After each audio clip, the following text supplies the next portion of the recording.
चलिए दोस्तों, तो शुरू करते हैं आज कुछ गूगल शीट के बेसिक फार्मूलेज। इसमें हम सम कैसे करते हैं, मल्टीप्लाई कैसे करते हैं, एवरेज कैसे निकालते हैं, मैक्सिमम वैल्यू कैसे निकालते हैं, मिनिमम वैल्यू कैसे निकालते हैं, और डिवाइड कैसे करते हैं, माइनस कैसे करते हैं, ये चीज़ें हम इसमें सीखेंगे। सबसे पहले क्या है कि जब भी हम फार्मूला यूज़ करते हैं तो हमें इज इक्वल टू का यूज़ करना पड़ता है सबसे पहले। ठीक है, इज इक्वल टू के बाद ही हम अपने फॉर्मूले को यूज़ करते हैं। मान लो मेरे पास कॉलम ए में जो वैल्यू है वो कॉलम ए के दूसरे रो से आपका कॉलम ए का ही 6th रो तक है। अब मैंने इसको सम करना है, तो सम के लिए क्या लगेगा, मैंने जैसे कि कहा कि फॉर्मूला लगाने से पहले हमें सबसे पहले इज इक्वल टू लगाना पड़ता है। उसके बाद सम लिखेंगे, ब्रैकेट शुरू करेंगे, फिर उस सेल से लेकर जो लास्ट जहाँ तक आपने उसको सम करना है वहाँ तक सिलेक्ट करेंगे, फिर एंटर करेंगे, तो ये आपका सम हो गया 106। अब इसी में हम इसका एवरेज कैसे निकालेंगे इन चीज़ों का, तो उसके लिए इज इक्वल टू एवरेज नाम का एक फॉर्मूला चलता है।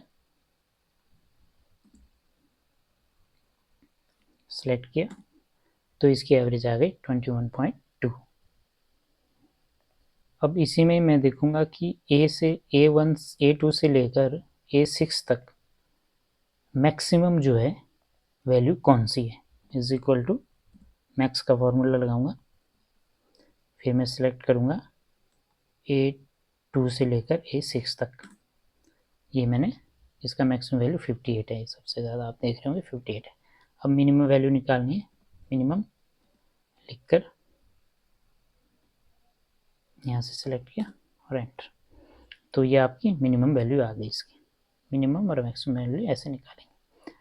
अब मैं चाहता हूँ कि इन दोनों का मल्टीप्लाई करूँ 10 को 5 से, इज इक्वल टू 10 मल्टीप्लाई के लिए हम यहाँ पर कोटेशन का यूज़ करेंगे, एस्ट्रिक्ट जिसे कहा जाता है, एस्ट्रिक्ट का यूज़ करेंगे, फिर 2। इसमें क्या है कि इसमें समझने वाली बात होती है कि ये जो A2 और B2 है, ये A का मतलब कॉलम है और 2 का मतलब रो है।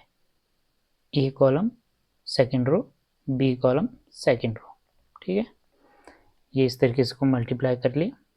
अब मैं इसको डिवाइड करता हूँ, मान लो 5 से, is equal to A3 divided by 4, B3, तो आ गया 3।